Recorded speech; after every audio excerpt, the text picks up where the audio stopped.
Welcome back to Life is Strange Before the Storm Part 7. Whoa! Jesus Christ, Chloe! Yeah, personal page close up. Personal space, Chloe! Jeesh. Go on, Jova. So, yeah, the last part happened, and we open up to Chloe doing drugs. I found that the camera's coming upside Now down. this is the story of how my life got turned upside down. Now this is a story all about how I'm I'm fucked up and upside down. Please, camera, stop. What do you call this? The Fresh Princess of Arcadia Bay. Yeah. Arcadia Bay. The Fresh Princess of Ark Bay. You know what's interesting, Dubs? The remastered collection that has both this and the first one, when it released on PS4, PS5, and all the other consoles except Switch, it was called the Life is Strange Remastered Collection. But the Switch port that's coming out soon, that one is called the Arcadia Bay Collection. I guess they decided that was a better name now for some reason. I don't know. Well, I mean, Life is Strange 2 and True Colors aren't in Arcadia Bay, so... I guess. So here's the weird thing. This bit opens up with Chloe saying that Blackwell's done with me. However, you get this line whether or not she gets suspended or expelled. So I guess the implication is like, well, she's not even really going to try with the reinstatement case, or she just assumes that obviously they'll plunk her for the reinstatement case. Look at that. This truck looks familiar, doesn't it? Yes. Look at this truck. Maybe I could fix it. Maybe I could fix it and park in handicap spaces with it. Keep in mind, it was David who gave her the encouragement, saying that she actually is good at machines and whatnot, and did compliment how she can be handy. Just saying. Just saying. Like, look, okay. With the original Life is Strange, it was dubious at best comparing her to David. Now with Before the Storm, no, she's definitely worse than David. Did someone splooge that car battery with Nickelodeon gack or something? What the fuck is that green thing? Probably motor oil. The first thing it needs. I'm sorry, go ahead, Shirei. It's like, I've only heard of that gack stuff in very recent years. It was like a very American advertising thing, isn't it? It started back in the 90s. It started back in the 90s, Shirei, basically. Okay, I get how that's how they show us what to do, but in the context of this scene, this implies that Chloe wrote "get battery on the car" before she even checked out said car. Yeah, basically. Alright, let me see. Yeah, here we go, hold on. Oh, thank God. Oh, yeah, okay. Chloe, please. I'm okay. I'm fine. Thank goodness, David. Okay, let me just. Chloe, Welcome back to Pedro, scrolling through a phone. You can't discredit to me. David's trying to do what he thinks is best, Chloe. He's such a tool. The Jove is Chloe. I didn't like. I didn't like that he asked you to empty your pockets. Why? It's perfectly. And then you went doing this. And Chloe, can't you just forget about David for a second? Think about me. Maybe I just need space, okay? Fuck off. I am. Maybe I need my daughter back. I'm sorry, but she literally just got expelled. Now look, I get it. Not every parent parents the same way, but okay, even if it's about a different parenting, I don't think David was out of line asking her to empty your pockets. I'm sorry, I refuse that notion. And may I remind you, here's the problem, Chloe has been doing drugs. That's the thing. Like, look, if Chloe was innocent of the stuff that David accuses her of, then sure, yes, I could get a case for him being out of line. But she is constantly guilty of that stuff. That boat has sailed a long time ago. Yeah. I'm sorry, it feels like Life is Strange, and by extension this game, is trying to gaslight anyone for daring to suspect someone when they have every right reason to. Yeah. Now, I get giving someone the benefit of the doubt at first, but no. Chloe has long since burned out that candle. And yes, she has done some good stuff, but that does not make up for all the crap she's done. So, and, you know, it's kind of ironic. Chloe does more good stuff for people in this game than she ever does in Life is Strange. So basically Chloe's like, hello everybody and welcome back to my channel. Today I'm going to try to fix this truck. see if I can stick around for the stream to see if I can succeed. Oh, to see, it's to show that she really is smart when she puts her mind to Yeah, it. sure. It's like the blonde girl from Girlfriend doing a stream about trying to survive the rain. You know, Oh god. She's desperate. Like. Oh no, sure. Trust me. You know, you've only seen the anime. Like I've been reading the manga. Like desperate doesn't even begin to describe it. That woman is not thirsty. She's fucking drowning and needs to. She's going through like a drought right now. She needs all the thirst. Anyway. American what? Psycho? What, Chloe? Okay. Well, if the boot fits, then wear it. Is that the prequel? To American Psycho. Yeah, like I like I love that because I love that Cow and Chicken's take on that joke, where basically there's an episode of Cow and Chicken where the red guy turns out to have ran away from meter maid school. Don't ask, it's a long story. And then when he gets arrested for skipping school, Chicken turns to Dad, well, Dad, you know what they say, if the meter maid skirt fits, and Dad's like, then wear it! And they all laugh. Hold on. Oh yeah, the hell thing. Yeah, I remember, like, it was Rachel that taught Chloe the hell thing. Hey, Chloe Price, go ahead. I don't suck. You really, really don't. So... My mom thinks I do. When did your mom give any semblance that she thinks you suck? Don't know if I can stand going home. Still there? Grabbing something from home. Then I'll meet you at the junkyard. See you really soon. You better. So, is this supposed to... So, is this supposed to be their funny romantic banter? Hey, I told you today that you don't suck, honey. I should like, probably cover over this. Come on, Zach. Can't you come up with better dialogue than that? Also, Jova, to answer you very quickly, no, her mother didn't give her any indication of that, but we do see that Chloe has a lot of self-hatred going on, so it's like, it doesn't matter whether, you know, the mom actually gave the indication or not, Chloe's gonna have that mindset for a while. I feel like the games would do a lot better if they acknowledge that. The problem is, again, the mentality seems to be that, oh, don't you see, Chloe's just misunderstood and people don't give her a chance, even when people do give her chances. That's the thing, that's literally my biggest problem with these game stories, is that they have a lot of topics that they, you know, really need to put more effort in, but they do not. They just throw out, you know, the bullet points, but don't elaborate or give any kind of substance to them. And we end up with this. And you know what's sad, Troy? When they do elaborate, we see that people did try to reach out to Chloe. Sure. Chloe just chose not to go through with that. Yeah, exactly, Shirei. What you just said right now. Yeah. Now, considering what you just said about, you know, them not being equipped to deal with stuff. Now, think about the original development team of the first game tackling racism in America and homophobia. Yeah. You just put those two units together, and I think you'll probably realize why Life is Strange 2 is the pits. Let me put it like this. When it comes to this game, I can forgive them because, you know, they're trying to stay consistent with the original game, and, you know, I mean, if Chloe gets help in this game, obviously that makes the first Life is Strange game not make sense. Unless they showed Chloe getting help, but said help was not able to cut the mustard on that.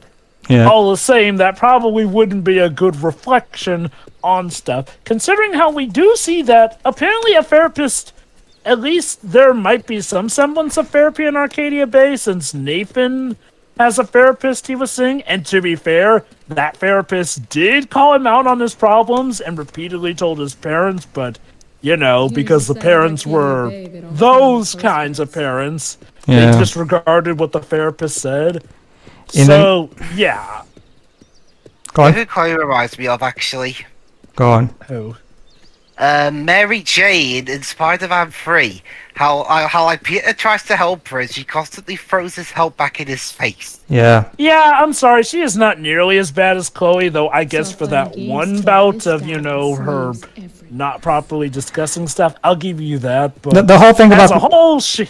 I would need an entire commentary of that movie to properly voice my thoughts on that. So for now, I'll just move on. It's basically Jova. It's basically that, but throughout the whole game. God damn it! These games are so streamer unfriendly. So much licensed music. Anyway, Dwebs, I actually want to address something you talked about a few parts ago. Because about the whole slice of life possibility, because it's interesting, because there actually is a video out there of someone trying to say that this game is trying to be Chloe is just, you're just existing as Chloe, it's just trying to be a proper, this is just watching Chloe live her life, and that's why there's so little story. That's their argument. And I would at the very, even though they don't do it well, I would at the very least I would at least see that as a fair enough argument if it wasn't for the fact that the game, starting after this point, pretty much kind of starts turning into a story about discovering about the whole cheating father thing. So the game doesn't pretty much drops the slice of life aspect pretty much right after this, really. So I feel it also would have helped if they had marketed this more as a slice of life thing. Where from what I recall, the marketing, they were definitely all about this will be a prequel. Now, I'm not sure if they specifically said we'd be getting answers. However, there was nothing to imply that we weren't getting answers, and, that's more or less what you often do with a prequel. I really get the I feeling... don't blame people for assuming we were supposed to get answers from this. I'm like 98% sure... let me double check something real quick.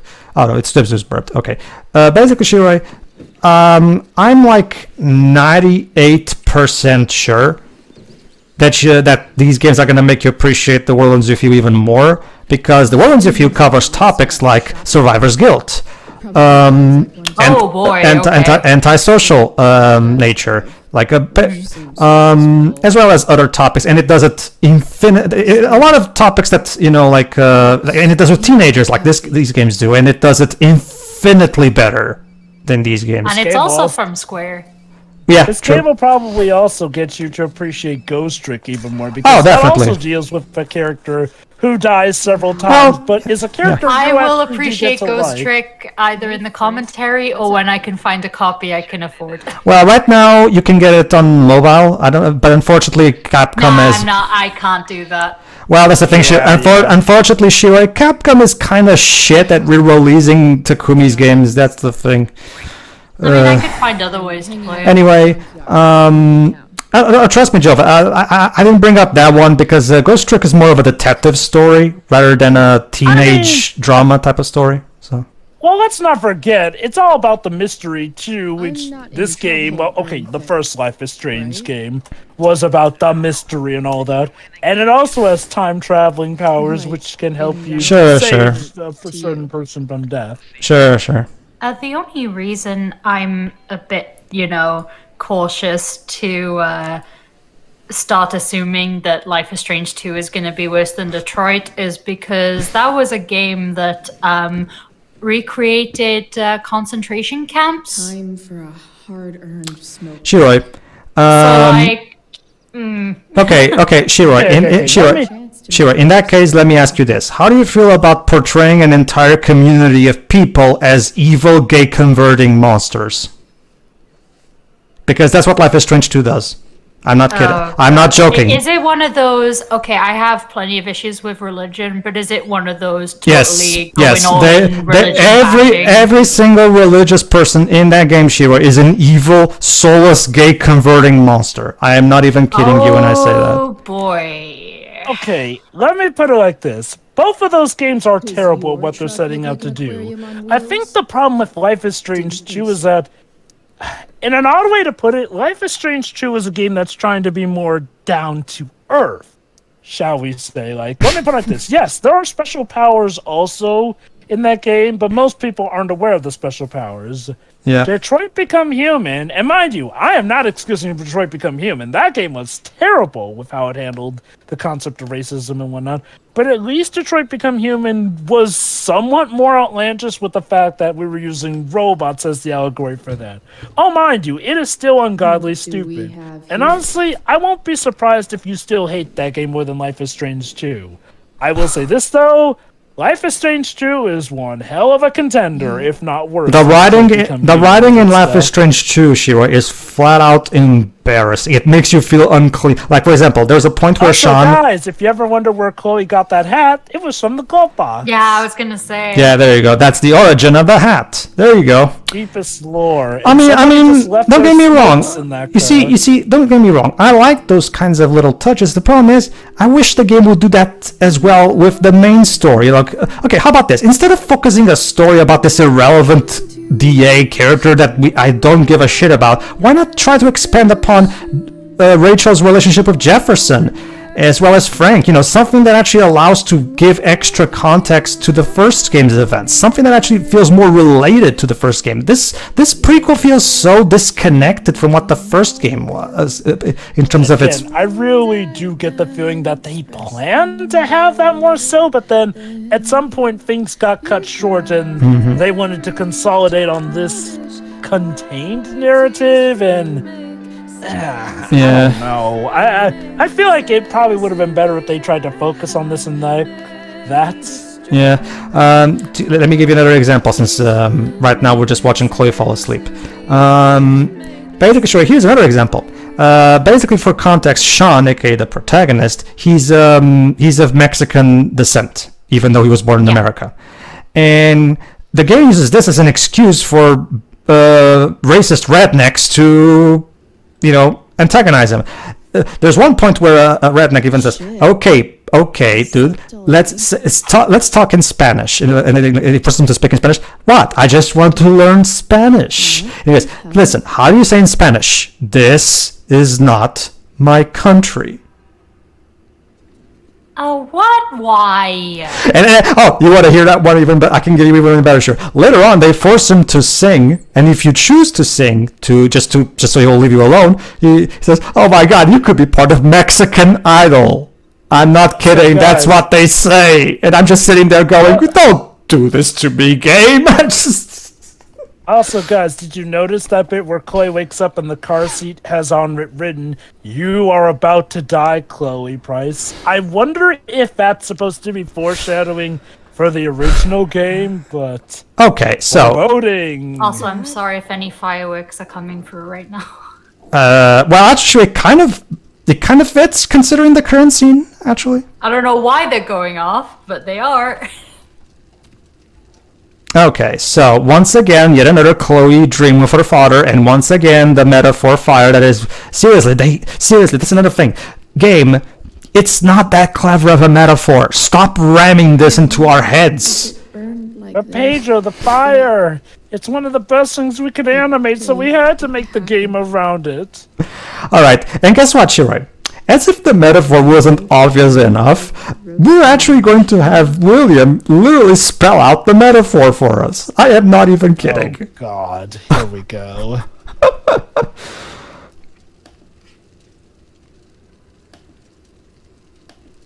Just here's a little writing tip for you, Zach. If you feel like you need to explain the metaphor to the audience, then you need to rethink your story.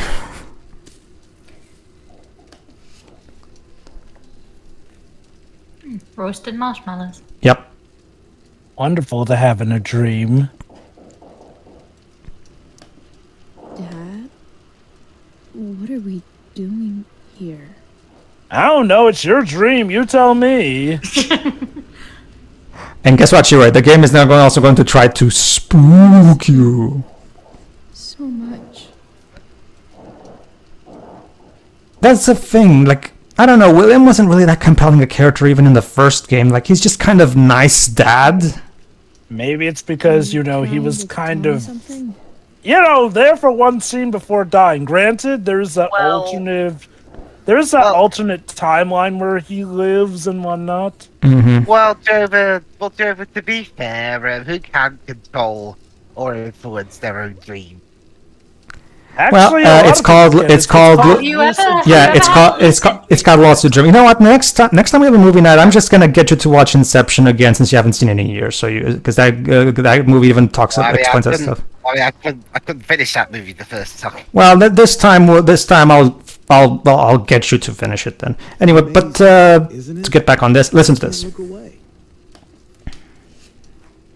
Sure. Don't pretend you're not mesmerized too. I'm not. What the fuck happened to the Hold on. The game is. You don't even realize the danger. Get it? Danger? Like with Rachel. Fire blinds us, just like darkness. But darkness blinds with absence, with loss. Did the writers think that they had to fulfill? Did the writers think that they had to fulfill the Square Enix quota of having bouts of darkness in the script or whatnot? His inflections are all over the place. It's like one of the worst 4Kids dubs of anime. I can't voice act to save my life, says the game. And then Pedro, you're doing it wrong. I can't voice act to save my life. Incredible. It's not always sounding monotone that does bad acting. Hold on. Sometimes it's about having the wrong inflections. Yeah, that's exactly Listen what here. I said. Hold on, listen here. Careful of what, Dad? Acting. Oh no! Oh my God! He became Two-Faced, and the bird was starting to gnaw at him. I'm sorry, game. Was I supposed to take that seriously? Also, I like how the loudest of the fireworks went off at that moment. I don't know. Jover, you didn't tell me this was a prequel to The Dark Knight. It's like No. This is actually a prequel to Batman Telltale. We already have a prequel to The Dark Knight. It's called Batman Begins. There has to be a prequel to even that. Remember, Pedro. That's how Hollywood works. Technically, that's the in-between movie thing. Batman Gotham Knight. Are you gonna invite me in, or what? No. So basically, the entire point of that dream sequence was so that they can spell out the metaphor for us. Just like with fire, Rachel is so enticing and so dangerous, because she started a forest fire, but Chloe just can't resist the allure of. You see what I mean? And trust me, this is not the last time. They're gonna keep ramming this fire metaphor down our throats because Zach is so goddamn proud of this metaphor. Maybe I was right on the money with the Hell of Fire thing. Yeah. Hell of Fire. Dark of Fire? I don't know. Would it be Dank Fire if we're going for that kind of language? I don't know. Oh my God, it totally would be. Hell of Fire. And remember, fire. it actually makes sense. It's already terrible, but yeah. It actually makes sense because, repeat joke. Good job, game. It makes sense, sure, because remember, Rachel here was the one that taught Chloe the Hella thing. So yeah, your Hella Fire thing actually works for the metaphor of the game. Thinking about it that way. That's a way of keeping her in her memories. Rachel, not for nothing. Are we really sure we want to just upend our lives like that? It's not so easy. This truck doesn't even start. Jesus Christ. It's like Yurik said in this video. These two have the romantic chemistry of two Barbie dolls being smushed together by a little girl. So, better or worse? I wonder. Holy shit. That Wells meeting. I'm so sorry. Yeah. You sound so sour. Yeah. No reason to prolong the I'm so sorry. Please forgive me. See, here's the thing, everybody. You have to understand. This is a cutscene. This is a narrative-driven game. This is a game that has very minimal gameplay and is purely reliant on the story. Therefore, the voice acting being bad is a genuinely big problem. Because if the voice acting is terrible, you can buy anything the characters say. To be fair, there were the dark ages of voice acting where we could take took the story seriously, even if the voice acting was bad. That said, The bar has been the raised. dialogue. Oh, okay. Look. Even with the bar raised, even if we played this game on mute, the script is not exactly doing this game any favors. No, either. it is not. Come on, doesn't Look. Even if these actresses were Grey DeLaSalle, Tara Strong, or Ashley Birch. Tess McNeil, Yep. could they have made this work? I missed Ashley Birch already. Okay, I'll be honest. Even with Ashley Birch, the script wasn't working. Oh, no. But Ashley Birch, at the very least, was trying her hardest to sell the script to us. I mean, she failed in the end, but at the very least, she made a commendable effort. You know? I mean, I'll give her this. She sure made Chloe out to be a heel. If that was her intent, mission accomplished. Like Chloe's a terribly written character in the first game, but Ashley Birch's actual acting was never in question. Her Ashley Birch did a great job delivering the lines.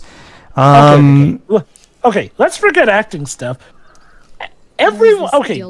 Despite whatever problems we may have had with the acting of the first game, at least everyone seemed natural. Yeah. In a sense. Like, acting-wise or not, they at least sounded natural. This is quite possibly the worst outcome. This is somebody who sounds like they're trying to act but failing. Like, even people who don't act well can at least try and go for their natural voice. But no, not with these actresses. You're going to need a new nickname to mark your enemy. Terminator. By the way, the forest is still burning in the background.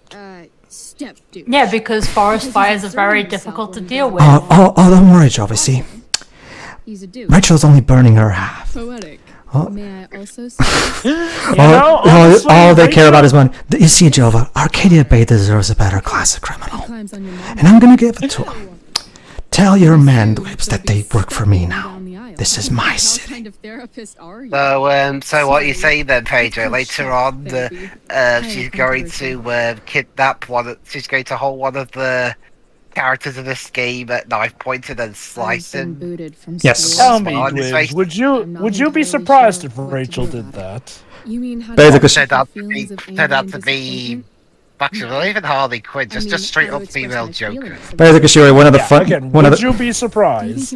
Basically, Shuri, one of the best comedy moments from the Joker in The Dark Knight is when the Joker takes Rachel hostage, aka Batman's love interest in that movie, and he shoots the window and starts holding her from right from falling on the building, and Batman's like, let her go, and Joker's like, very poor choice of words, and then he drops her.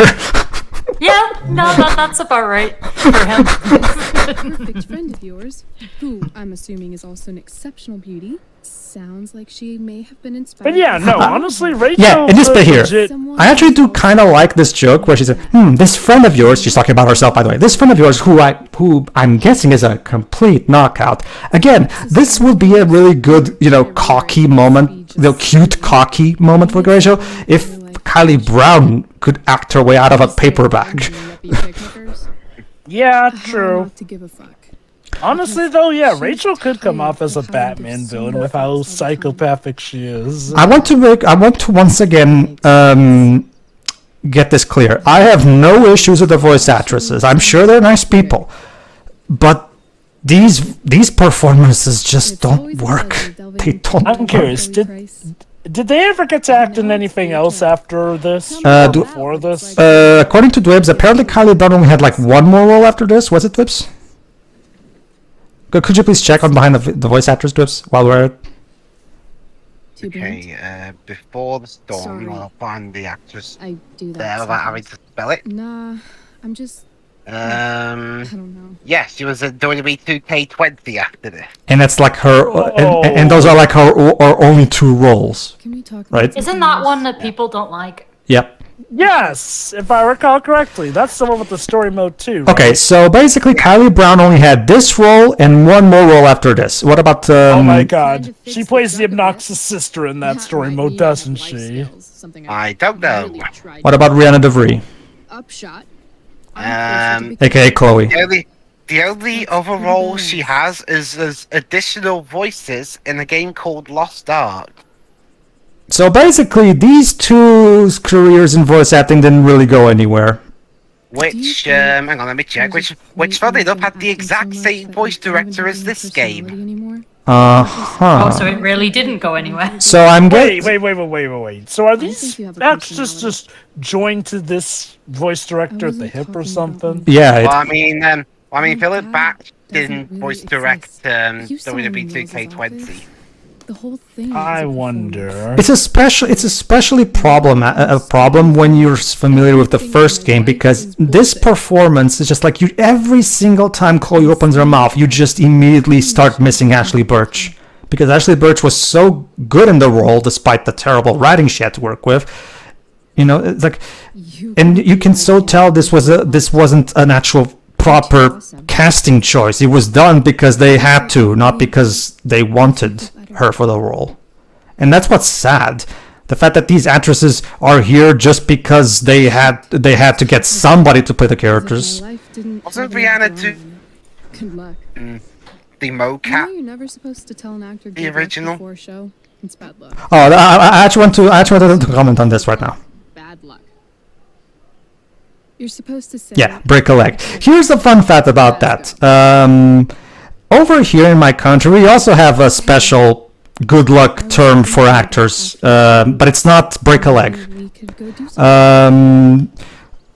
The term we have for wishing good luck on actors is lots of shit. I'm not kidding. No. That somehow makes even less sense than break a leg. Trust me, Shiroi, I don't get it either. And I'm from over here. Anyway, just a quick recap of this scene. Basically, Chloe is of course feeling sad, but Rachel had a little psychology session with her, because of course she can do that because she's perfect in everything. And she left Chloe some clothes. So now, once again, we can switch our outfit again. And okay, sorry, go on. No, go on. Okay,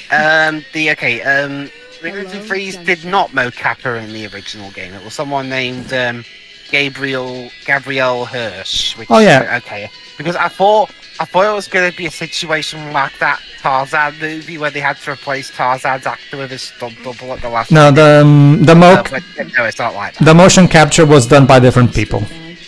Okay. Like the voice actors only did the actual voice acting. They didn't actually do anything. All right, let's read with Mikey. Hold on. Yeah, you go. Go on, Jova. Alright. I heard you got expelled, sorry. Yeah, I rolled 1 against Wells. Get it? Steph says you're a nerd. Okay, that was cute. Again, can we just hang out with Steph and Mikey? I'd rather be hanging out with them. Yeah, I like those two characters, even if we haven't seen them much. Honestly, hanging out with them certainly didn't get us in trouble like hanging out with Rachel did. Is anything significant going on at this point? No, we're just trying out outfits, dudes. Go ahead. Alright, because I'm not sure if we've talked about Deck 9's history before they made this game. Yeah, there used to be Idle Minds, aka they used to be called Idle Minds. And before this, they made a lot of sports games and HD editions of things. Like, the first game was made in 1988, or 2 games actually. Cool Borders 3 and Rallycross 2 for the PlayStation. They made games like that. They also made Madagascar Escape to Africa on the PS2. Then the Ratchet and Clank HD collection on PS3, along with Ratchet and Deadlock a year later. But then I guess after that, after they did iOS games, different approach and want to tell the games more. So their next game in 2017 after those iOS, this one. Yeah, basically, short story, long story short, they made the Ratchet and Clank HD remasters, basically. Okay, so the bonus office or whatever. Raven hair. Let's try this one.